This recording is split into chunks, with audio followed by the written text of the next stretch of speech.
Some actors play a role. Others disappear into one entirely. When Austin Butler stepped onto the set of Baz Luhrmann's Elvis in 2021, something extraordinary happened. And not just on screen. He didn't just learn Elvis Presley's mannerisms, he rebuilt his voice, rewired his body, and reportedly spoke in Elvis's distinctive Southern drawl for 2 full years. When the film wrapped, doctors told him he had vocal cord damage, he collapsed from exhaustion, and his speaking voice, the one he was born with, has never fully returned. This is the story of Austin Butler, a former child actor from Anaheim, California, who transformed himself into one of Hollywood's most compelling forces, and nearly lost himself in the process.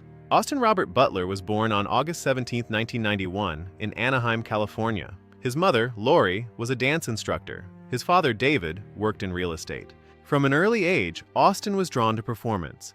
By 11, he was already pursuing acting professionally. His early career reads like a tour of early 2000s teen TV. He appeared in Zoey 101, made guest spots on iCarly, and landed recurring roles on shows like Switched at Birth.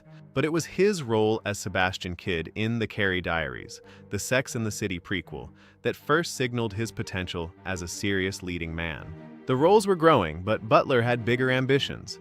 A pivotal moment in his personal life also shaped his trajectory. He began dating actress Vanessa Hudgens. They were together nearly 9 years, from 2011 to 2020. In many ways, that relationship kept him grounded.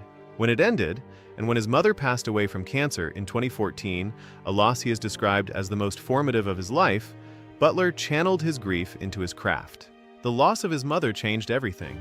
He's spoken openly about how her death made him confront what truly mattered.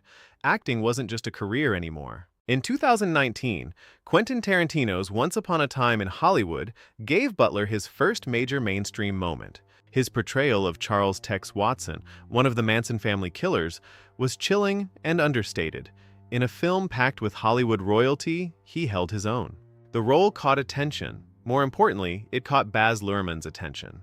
When Luhrmann announced he was making a sweeping Elvis biopic, the internet had its predictions. Miles Teller, Harry Styles, Ansel Elgort were all rumored.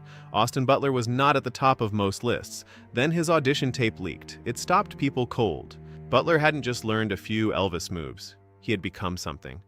The physicality, the swagger, the way he held the mic. Luhrmann said the role was Butler's. But getting the role was the easy part. Keeping it would require something extraordinary. What Austin Butler did to prepare for Elvis has entered Hollywood legend. For 2 years before and during filming, he immersed himself completely. He worked with vocal coaches daily, learning not just how Elvis sang, but how Elvis breathed. The physical preparation was equally intense.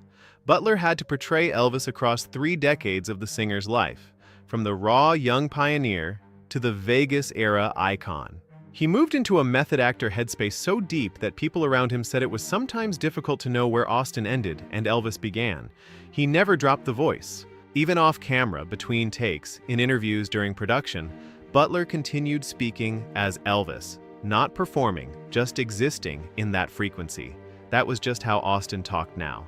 When filming ended, his body had paid the price. He was hospitalized with a virus. His vocal cords were strained. Journalists noted that Austin Butler no longer entirely sounded like himself. Elvis premiered at the Cannes Film Festival in May 2022. The reaction was thunderous. The film received a 12-minute standing ovation, one of the longest in Cannes history. The award season that followed was a coronation. Butler earned nominations from virtually every major body, the Golden Globes, the BAFTAs, and an Academy Award nomination. He lost the Oscar to Brendan Fraser for The Whale. But no one walked away from that ceremony thinking Butler had lost anything at all. He had announced himself, permanently. The Elvis Presley estate voiced support for Butler's performance. Priscilla called it stunning. Lisa Marie reportedly wept. The people who actually knew Elvis said Butler got him right. The question after a performance like that is, what do you do next? Butler had an answer. Everything. He joined Denis Villeneuve's Dune, Part 2, as Fade Rautha Harkonnen, a complete visual reinvention. Shaved head, pale skin, cold reptilian stillness. Butler proved he was not a one-trick performer. He also appeared in the Apple TV Plus miniseries Masters of the Air.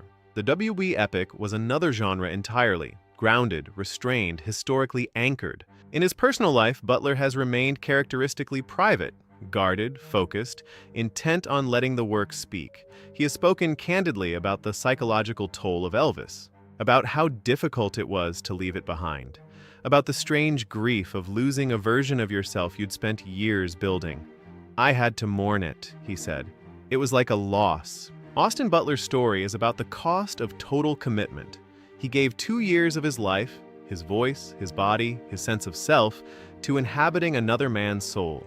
But there's a question that lingers, a question Butler himself seems to live with. Where does the role end and the person begin? He is still finding out. Austin Butler doesn't just transform for roles, he transforms because of them. Thanks for watching. Subscribe for more actor deep dives.